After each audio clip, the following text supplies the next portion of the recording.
Salut à toutes et salut à tous et bienvenue pour un nouveau podcast de Damien parle de films. Damien, c'est moi et les films aujourd'hui ont un thème en commun, le voyage dans le temps.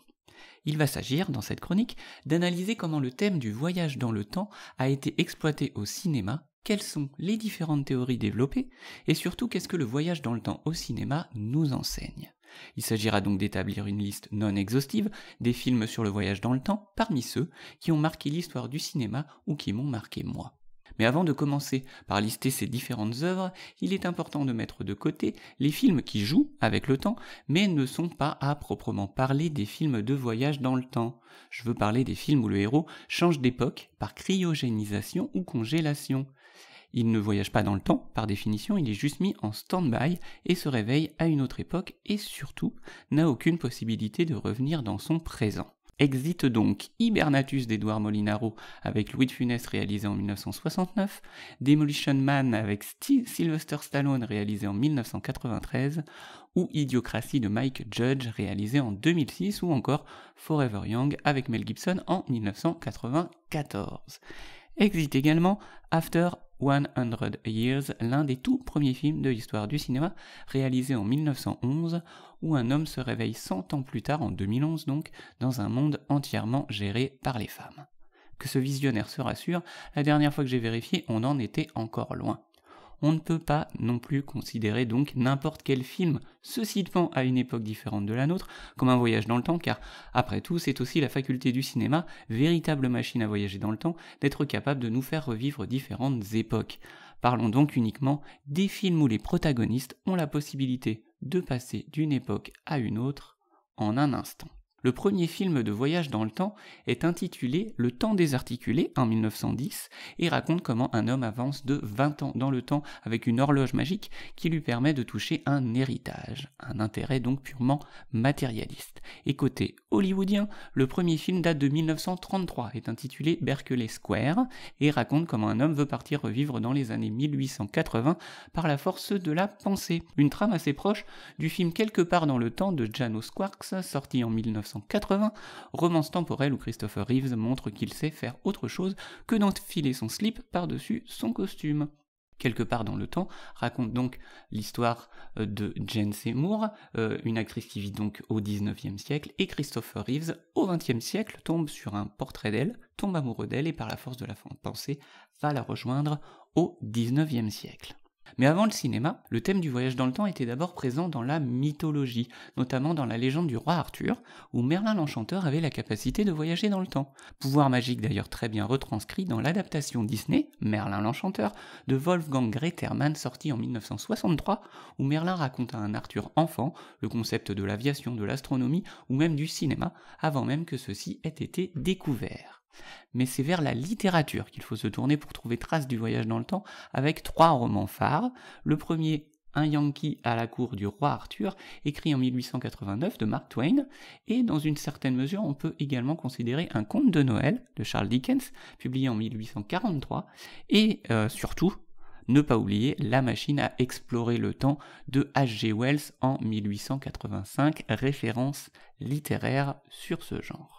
Le premier, Un Yankee à la cour du roi Arthur, ne s'embarrasse pas d'explications scientifiques, puisqu'ici le fameux Yankee, comprenez américain, prend un coup sur la tête et se réveille à la cour du roi Arthur.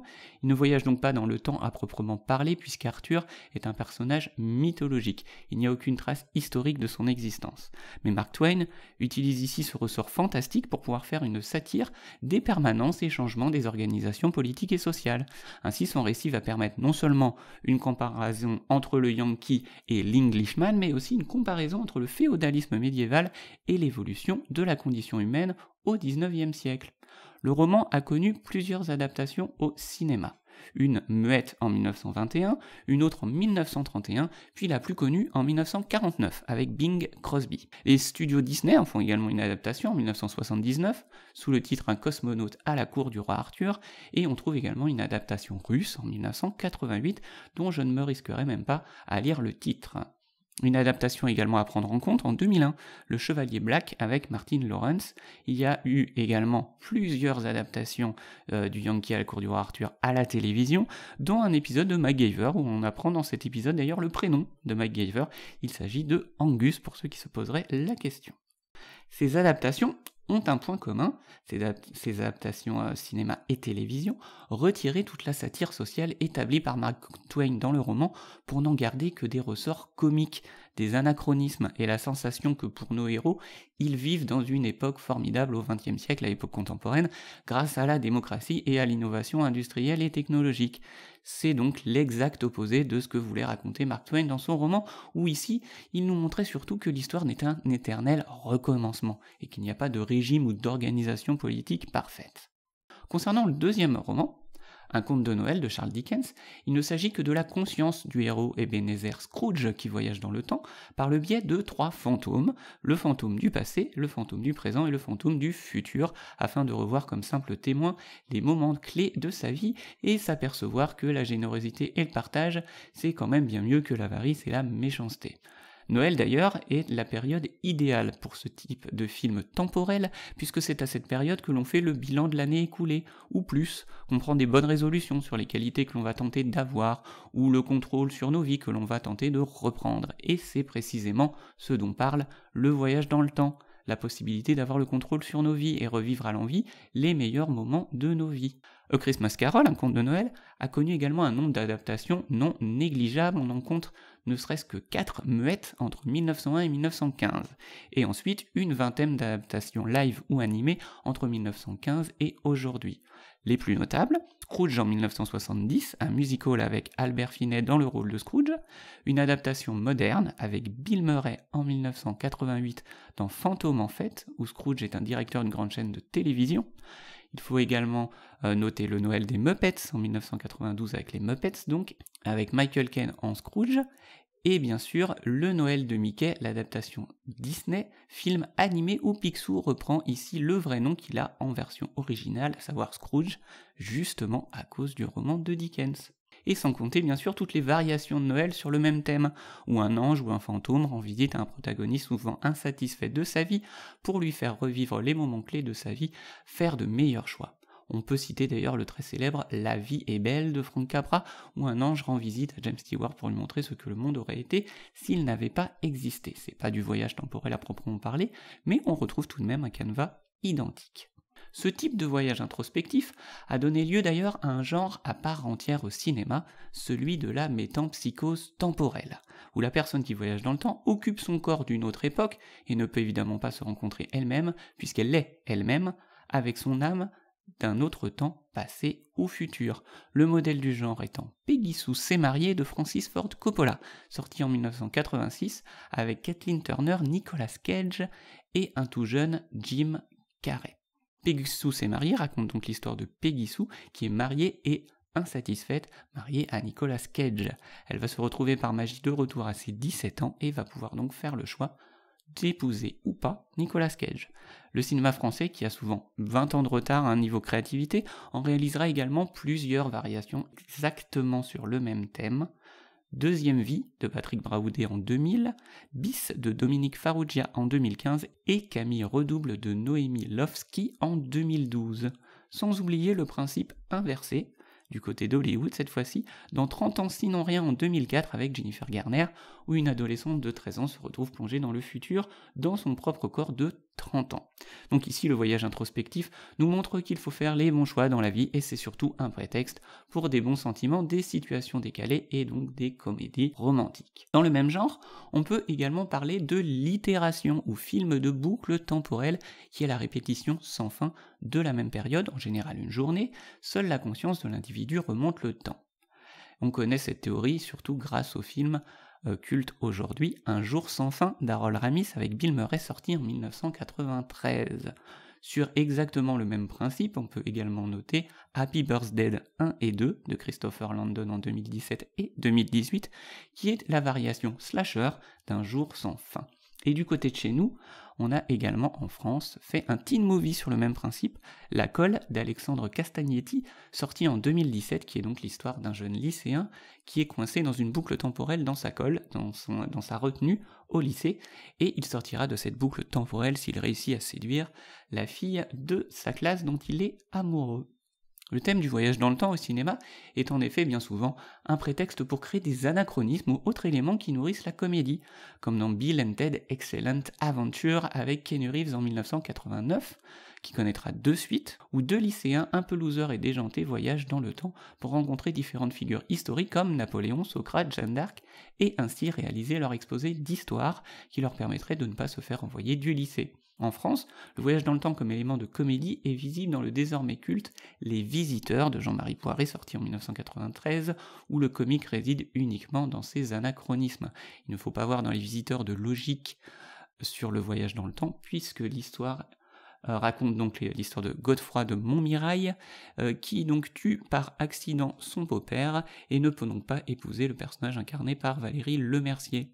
Il va donc vouloir remonter dans le passé pour tuer la sorcière qui l'a ensorcelé et fait tuer son beau-père pour pouvoir épouser donc Valérie Lemercier et avoir une descendance. Sauf que il arrive dans le futur et qu'il a quand même une descendance, des enfants, des petits-enfants, etc., etc., comme si l'accident et le fait qu'il ait tué son beau-père n'avaient pas eu d'incidence. Pas de logique chronologique donc dans Les Visiteurs, simplement un prétexte à anachronisme et comédie. Une autre comédie de voyage dans le temps française, cette fois-ci avec Casse-Départ de Thomas N'Gijol, Fabrice Eboué et Lionel Stekete, où le voyage dans le temps permet la distance nécessaire pour apporter la légèreté à une comédie sur une thématique historique, plus sombre, à l'esclavage en l'occurrence. Le voyage dans le temps ici nous permet de nous mettre plus facilement à la place des 2 protagonistes interprétés par N'Gijol et Eboué et accéder plus facilement à la réalité cruelle qu'était l'esclavage et proposer ainsi une comédie au lieu d'un film historique didactique.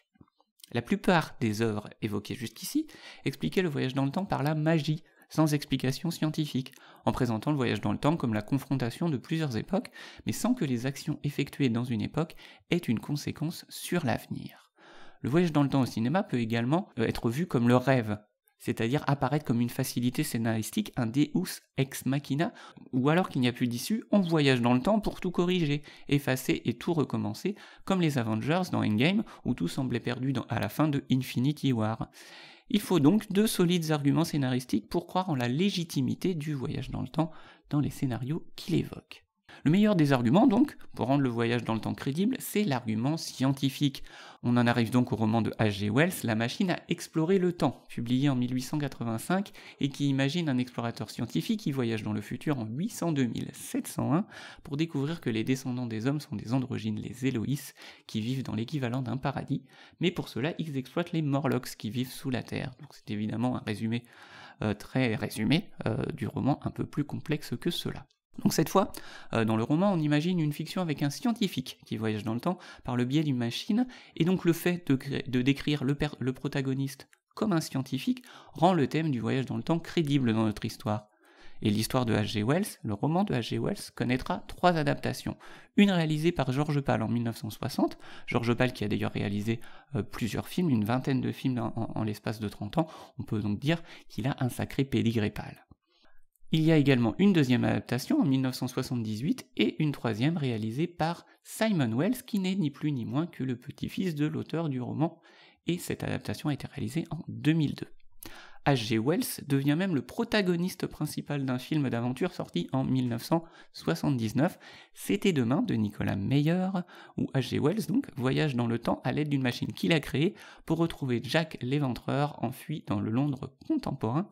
Il y fera la rencontre de Mary Robbins, interprétée par Mary Steenburgen, qui, fun fact, interprétera 10 ans plus tard Clara, l'amoureuse du Doc dans Retour vers le futur 3 en 1990. Ici, donc, la machine à voyager dans le temps nous est présentée comme une arme potentielle, où la perturbation du cours du temps peut avoir des conséquences graves, d'où l'intervention d'une police du temps dans certains films. C'est le cas donc dans Time Cop de Peter Hyams en 1994, littéralement policier du temps, ou dans Minority Report de Steven Spielberg en 2002. Alors si Minority Report est donc l'adaptation d'un roman de Philip K. Dick, est une critique du tout sécuritaire, Time Cop lui c'est plutôt une adaptation de comics, donc un actionneur 90s efficace, aux effets un peu vieillots, mais dont l'un des seuls intérêts est peut-être le grand écart en slip que JCVD fait dans sa cuisine. Mais la figure du scientifique qui voyage dans le futur va donner lieu à plusieurs modèles du même genre, apportant un crédit scientifique mais n'étant ici souvent que prétexte à des histoires d'aventure. L'inspiration la plus connue du voyageur scientifique est le Doctor Who, série britannique créée en 1962, ce qui en fait donc la série la plus longue de la télévision et qui a connu donc les honneurs du cinéma par 2 fois, le Doctor Who contre les Daleks en 1965 et sa suite, les Daleks envahissent la Terre en 1966. Alors cette adaptation cinéma, c'est une adaptation, ça n'est pas la suite de la série, avec sa propre origin story où on voit donc le Doctor Who construire le TARDIS, la célèbre cabine téléphonique qui lui sert à voyager dans le temps, dans son jardin à Londres, et il va arriver dans un futur donc dominé par les Daleks qui donc dans le 2 vont envahir la Terre. C'est le remake d'une trame qui avait été évoquée dans la saison 2 du Doctor Who. Dans cette adaptation cinéma également, le Doctor Who est interprété par Peter Cushing, grand Moff Tarkin de Star Wars et célèbre Dracula pour les studios Hammer. Mais pour trouver une vraie réflexion sur le voyage dans le temps, ses incidences et notamment sur les paradoxes temporels qu'il peut engendrer, il faut se tourner une fois de plus vers la littérature, avec Le Voyageur imprudent de René Barjavel, roman français publié en 1944. Barjavel est bien sûr inspiré par H.G. Wells, il présente cette fois un scientifique qui voyage dans le temps via une machine qu'il a créée, mais cette fois il voyage dans le passé, et il va commettre une erreur et tuer son aïeul, mettant alors en péril sa propre existence. On assiste ici à ce qu'on appelle le paradoxe du grand-père. Si je vais dans le passé et que je tue mon grand-père, je ne peux pas exister, mais si je n'existe pas, je ne peux pas être allé dans le passé et tuer mon grand-père. C'est le grand paradoxe temporel mis en avant dans la trilogie Oui, j'y viens, la référence en matière de voyage dans le temps. Je veux bien sûr parler de Retour vers le futur de Robert Zemeckis, sorti en 1985, et ses 2 suites, sorties en 1990, dans ce premier volet. Marty McFly empêche donc la rencontre de ses parents, mettant à mal sa propre existence, et ce qui fait la crédibilité du film, je fais quand même une parenthèse sur Retour vers le futur, ce sont donc les références scientifiques expliquées dans le film par le biais du professeur Emmett Brown, interprété par Christopher Lloyd, qui nous explique le fonctionnement donc du voyage dans le temps. Les scénaristes ici prennent comme modèle explicatif du temps celui de la chronologie dynamique, qui est inspiré de la théorie du chaos, qui nous explique en gros que le temps est comme une route et que chaque action effectuée, même la plus anodine, a une conséquence sur le futur. Néanmoins, si on veut jouer au petit jeu des incohérences et qu'on suit donc cette théorie de chronologie dynamique, quelques questions. Pourquoi Marty, qui a changé le caractère de ses parents en donnant du courage à son père et le sens des responsabilités à sa mère, n'est-il pas transformé à la fin du premier film comme le sont son frère et sa sœur? Il aurait dû être remplacé par une version améliorée de lui-même. Comment peut-il également être toujours lui-même dans le 1985 modifié par Biff, alors que Biff le dit lui-même, il devrait être en Suisse. Et donc s'il est en Suisse, il n'a jamais pu rencontrer le doc, et s'il n'a jamais pu rencontrer le doc, il n'a pas pu voyager dans le temps. Et enfin, comment se fait-il que Jennifer se retrouve tranquillement allongée devant chez elle à la fin de la trilogie, dans le 1985 final, à la fin du 3, puisqu'elle a été déposée dans le 2 par Marty, dans le 1985 de Biff. Alors, pour trouver une cohérence dans ces questions, peut-être qu'il faut se tourner vers une autre théorie du voyage dans le temps, une autre théorie sur le temps, qui est celle des multivers. Celle de la théorie de la chronologie multiple basée sur la physique quantique, donc théorie qui est développée dans la série Sliders, les mondes parallèles, ou dans le récent, bien sûr, Avengers Endgame. Dans le multivers, on considère qu'il y a autant d'univers, de réalités et de timelines, qu'il y a donc de probabilités. Le multivers, pour Marvel d'ailleurs, c'est plutôt pratique, ça permet de faire autant de suites que l'on veut, les personnages ne meurent jamais, il suffit de remplacer un personnage par un autre dans un autre univers, et de développer ces différents univers à l'envi. C'est d'ailleurs ce que fait Marvel à travers ces différentes séries développées sur Disney+. Dans le multivers, les actions du passé n'ont aucune conséquence ensuite, et le multivers a l'avantage de ne pas connaître de paradoxe temporel. Quelle que soit la théorie développée, dans Retour vers le futur, et il semblerait que ce soit quand même la chronologie dynamique, d'après les explications d'Emmett Brown, Retour vers le futur est bien sûr devenu la référence en la matière par la facilité avec laquelle on peut s'identifier au héros Marty McFly. C'est un adolescent qui n'est pas le premier de la classe, mais il est malin et généreux, il est cool, il fait du skate, sa mission est accessible également. On ne lui demande pas de sauver le monde, mais simplement de réunir ses parents. Toute l'action se situe également à un seul endroit, Hill Valley, et à 17 ans, lorsqu'on a l'âge de Marty, c'est vrai que on est rarement sorti ailleurs que dans la commune où on a grandi ou que dans le quartier où on a grandi.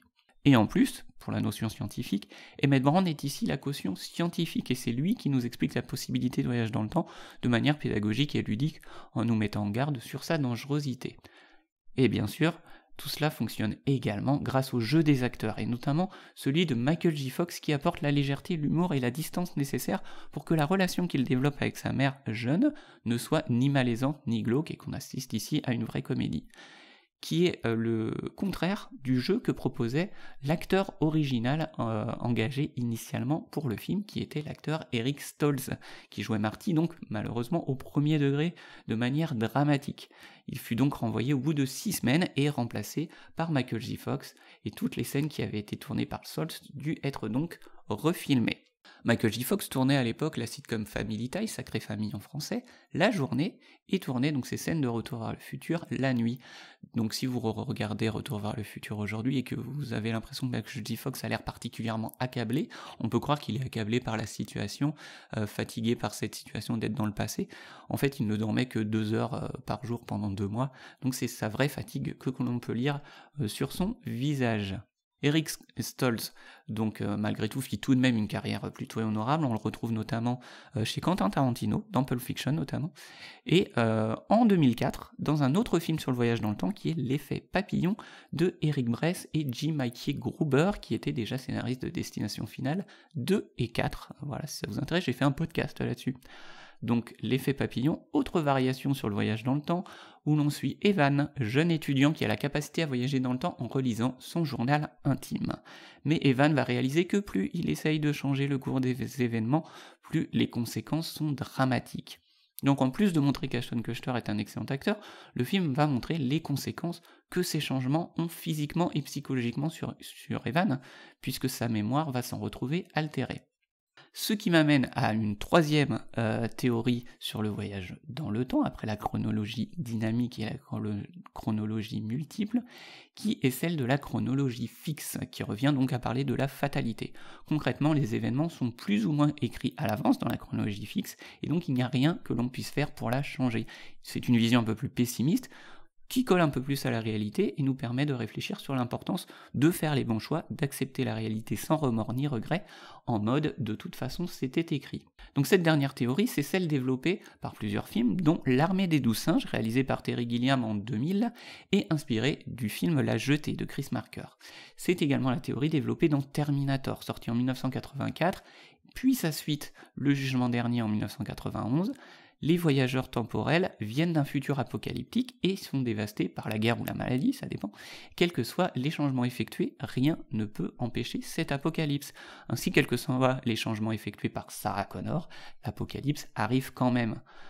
Par exemple, on peut prendre cette scène finale de Terminator 3, le soulèvement des machines de Jonathan Mostow, sorti en 2003, où John Connor n'a pas le choix que de s'enfermer dans son bunker en attendant l'apocalypse. Tout était déjà écrit, et il n'y a en fait rien qu'il ne pouvait faire pour empêcher l'apocalypse, il ne pouvait que la repousser.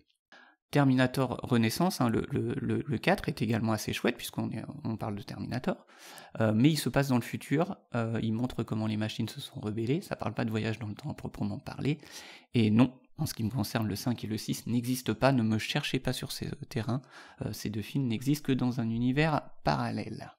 On l'a vu, donc qui dit machine, dit technologie, et qui dit technologie dit science. Nos voyageurs du temps sont donc souvent des scientifiques ou accompagnés par des scientifiques comme dans Retour vers le futur. Et bien souvent, les théories scientifiques exposées dans le film sont de la pseudo-science, de la science-fiction par définition, uniquement là pour crédibiliser la possibilité du voyage dans le temps, pour crédibiliser la diégèse du film. Il est évidemment impossible de faire voyager une DeLorean avec du plutonium, scientifiquement parlant, et personne n'a su vraiment décrire ce qu'était le convecteur espace-temps. On peut également affirmer que faire le tour de la Terre à l'envers à la vitesse de la lumière comme Superman, dans le film de Richard Donner en 1978, ne permet pas de revenir 1 heure avant. Mais dans un film, on est prêt à le croire, pour peu que la caution scientifique des personnages soit assez crédible.